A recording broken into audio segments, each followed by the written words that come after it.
गुरु प्यारी साध संगत जी, प्रेम से कहना धन निरंकार जी। आशा करती हूँ सतगुरु माता जी की कृपा से आप सभी बहुत अच्छे होंगे। आज मैं आप सभी के लिए एक नई साखी लेकर आई हूँ। साध संगत जी, कभी भी पैसे के लालच में आकर इंसान को अपने सच्चे रिश्तों को दुख नहीं पहुँचाना चाहिए, वरना इसका परिणाम बहुत बुरा हो सकता है। साखी का विषय यही है, चलिए सुनते हैं आज की ये साखी। साध संगत जी, एक संयुक्त परिवार था जिसमें अशोक जी, उनकी पत्नी मीरा और उनके 2 बेटे अपने अपने परिवार के साथ रहते थे। बड़े बेटे का नाम था मयंक, मयंक की पत्नी का नाम था माला और छोटे बेटे का नाम था चेतन, चेतन की पत्नी का नाम था रोशनी। चेतन और रोशनी का एक 3 साल का बेटा भी था, जबकि बड़े भाई मयंक और माला के पास कोई संतान नहीं थी। इसी वजह से माला बहुत दुखी रहती थी। काफ़ी जगह से माला का इलाज भी हो चुका था, लेकिन हर जगह उसे निराशा ही मिली थी। अब एक दिन रात के समय माला जब अपने पति के साथ देर रात अस्पताल से घर आई तो उसने देखा कि रसोई में जूठे बर्तनों का ढेर लगा हुआ था। खाना भी बना नहीं था। तो माला ने अपनी देवरानी रोशनी को बुलाते हुए कहा, तुमने खाना क्यों नहीं बनाया? रोशनी अपनी जेठानी को कहने लगी, दीदी मैं अपने बेटे को संभाल रही थी और माँ जी भी बाहर गई थी। अभी थोड़ी देर पहले ही वो बाहर आई हैं। मैं सोच ही रही थी कि खाना बना लेती हूँ। अब आप आ ही गई हैं तो खाना बना लीजिए। अब तो आपका नई जगह से इलाज हो रहा है और अब तो आप घर पर ज़रा भी ध्यान नहीं देती। काफ़ी समय तो आपका अस्पताल में ही बीत जाता है। मुझे अपना बच्चा भी संभालना होता है। आपको तो और कोई काम है ही नहीं, तो आप खाना बना लीजिए और मैं तो काम करके थक गई हूँ, इसीलिए मुझसे अब कोई काम नहीं होगा। इतना कहकर रोशनी रसोई से बाहर चली गई। माला की आंखों से आंसू आ गए। माला की भी हालत खराब हो गई थी। अब हर बार की तरह डॉक्टर ने कह दिया था कि माला के घर संतान का जन्म हो सकता है, लेकिन फिर भी इतने सालों में उसे संतान का सुख नहीं मिला था। तो माला के मन में अब आशा की किरण भी नहीं बची थी। माला पहले ही बहुत दुखी रहती थी, ऊपर से उसकी देवरानी रोशनी उसे ताने मार मार कर और दुख पहुंचाती थी।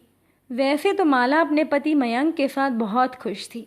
मयंक और माला की शादी को 11 साल हो गए थे, लेकिन काफ़ी कोशिशों के बाद भी माला के घर संतान का जन्म नहीं हो पाया था।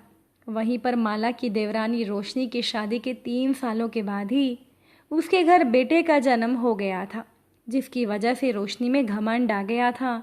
ऊपर से रोशनी का पति चेतन भी कोई काम नहीं करता था। घर में पैसे की भी परेशानी थी और अभाव के कारण रोशनी के मन में एक भाव आ गया था कि अगर ये घर और मेरे ससुर जी की सारी संपत्ति हमें मिल जाए तो हमारी ज़िंदगी आराम से कट जाएगी और मेरी जेठानी के घर संतान नहीं होगी तो आगे चलकर हमारा बेटा संपत्ति संभाल लेगा। रोशनी तो चाहती ही यही थी कि माला के घर संतान का जन्म ना हो। डॉक्टर ने माला को तनाव लेने से मना किया था। ये बात रोशनी जानती थी, इसीलिए रोशनी जानबूझकर ऐसे हालात पैदा कर देती थी कि माला को तनाव हो जाए और उसके घर संतान का जन्म ना हो पाए। इसीलिए रोशनी माला का किया हुआ काम बिगाड़ देती थी ताकि उसे घर वालों के ताने सुनने पड़े। माला को भी ये बात समझ में नहीं आ रही थी कि इतने अच्छे से काम करने के बाद भी उसका बना बनाया काम बिगड़ कैसे जाता है। धीरे धीरे माला के अंदर आत्मविश्वास कम होने लगा। अब तो माला डरने लगी थी कि वो कोई भी काम करेगी तो उससे काम खराब ही हो जाएगा।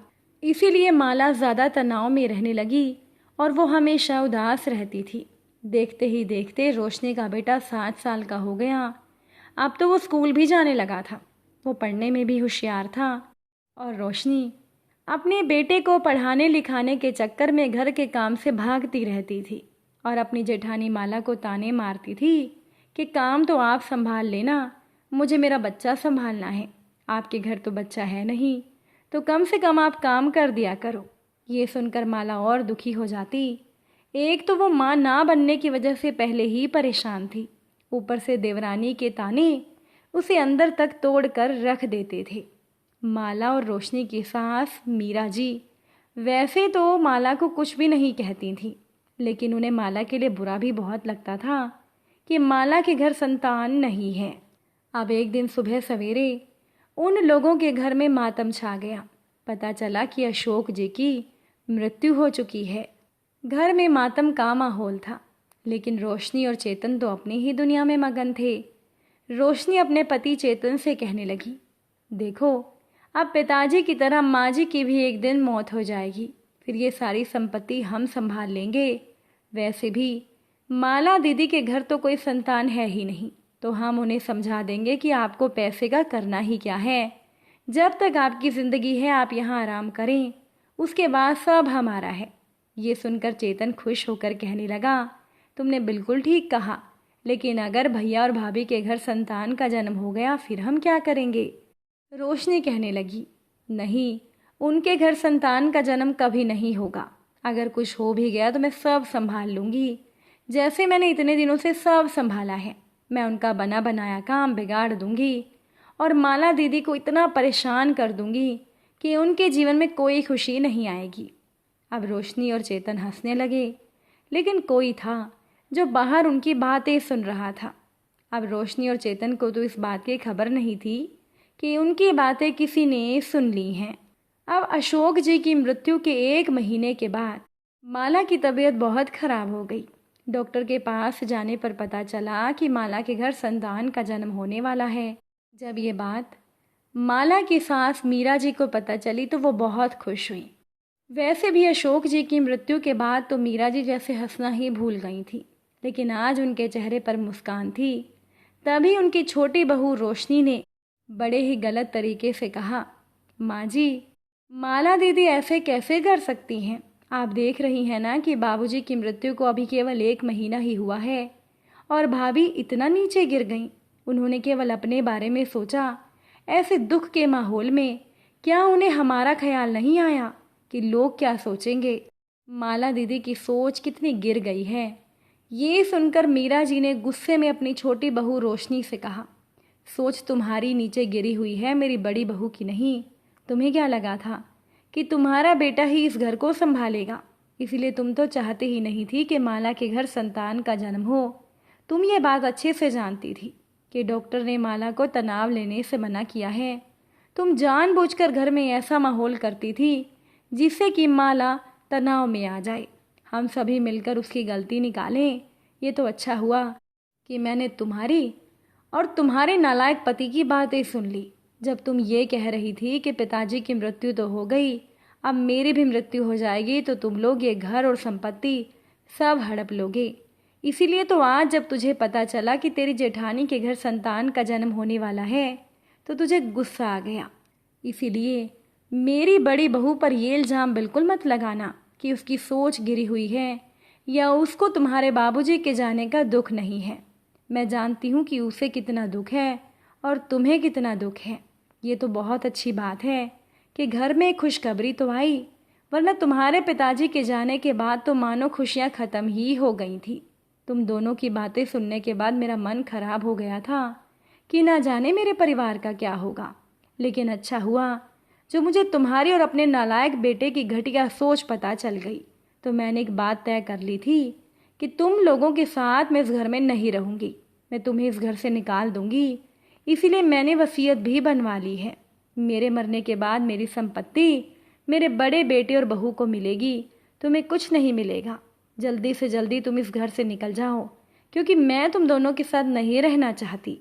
अब चेतन भी वहाँ पर आ गया था। उसने भी माँ की बातें सुन ली थी। चेतन और रोशनी दोनों हैरान रह गए थे, मगर दोनों में घमंड इतना था कि दोनों में से किसी ने भी माफ़ी नहीं मांगी। दोनों गुस्से में घर छोड़कर चले गए, लेकिन दोनों के मन में इस बात का पछतावा ज़रूर था कि थोड़ी सी लापरवाही की वजह से इतना पैसा उनके हाथों से निकल गया था। लेकिन अभी उन दोनों की मुसीबतें कम नहीं हुई थी। साथ संगत जी, वो अलग एक छोटा सा घर लेकर रहने लगे थे। जब भी उन्हें कोई परेशानी आती तो दोनों को अपना घर बड़ा याद आता कि वहाँ सब मिलकर रहते थे। सब काम कितनी आसानी से हो जाता था। मुश्किल हालातों में भी घर वाले एक दूसरे को संभाल लेते थे। लेकिन अब तो सब कुछ उन दोनों को ही संभालना था, वो भी अकेले। ऊपर से चेतन की आमदनी भी सीमित थी, तो उनका घर भी ज़्यादा अच्छा नहीं था। उन्हें अपने भविष्य के लिए कुछ भी पैसा बचाने का मौका नहीं मिल रहा था। अब धीरे धीरे उन दोनों को डर लगने लगा था कि अगर भविष्य में उनके साथ कुछ गलत हो गया तो उनके बेटे का क्या होगा। अब वो दोनों पछता रहे थे, लेकिन अब पछताने से उन्हें कुछ भी हासिल नहीं होने वाला था, क्योंकि उन दोनों ने खुद ही परिवार से बढ़कर पैसे को महत्व दिया था। इसीलिए साथ संगत जी, आज ना तो रोशनी और चेतन के पास पैसा था और ना ही उनके पास इतना प्यारा परिवार बचा था।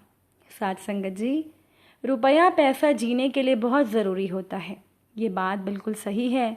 लेकिन रुपये पैसों से भी ज़रूरी होता है अपनों का साथ। और कभी कभार इंसान पैसे के लालच में इतना गिर जाता है कि वो अपने रिश्तों के महत्व को नहीं समझ पाता। लेकिन कभी भी पैसे के लालच में आकर इंसान को अपने कीमती रिश्तों को आहत नहीं करना चाहिए, अपने रिश्तों को दुख नहीं पहुंचाना चाहिए, वरना परिणाम इंसान को बहुत बुरे भुगतने पड़ सकते हैं। वहीं दूसरी तरफ सही समय आने पर माला और मयंक के घर एक बेटी का जन्म हुआ। दोनों अपनी ज़िंदगी में बहुत खुश थे और मीरा जी भी खुश थी कि उन्हें अपने नालायक बेटे की सोच सही समय पर पता चल गई। इसी वजह से आज उनके बड़े बेटे के परिवार में खुशियाँ आ पाई थी। अगर मीरा जी को सही समय पर सच्चाई पता ना चलती तो निश्चित रूप से रोशनी घर में कुछ ऐसा माहौल पैदा ज़रूर कर देती कि माला अपनी संतान को खो चुकी होती। साथ संगत जी, आज की ये साखी आपको कैसी लगी कमेंट करके ज़रूर बताइएगा। अच्छी लगी हो तो वीडियो को लाइक कर दीजिएगा। चैनल पर नए हैं तो सब्सक्राइब ज़रूर कीजिएगा। आप सभी से फिर मुलाकात होगी नई साखी के साथ। साथ संगत जी, प्यार से कहना, धन निरंकार जी।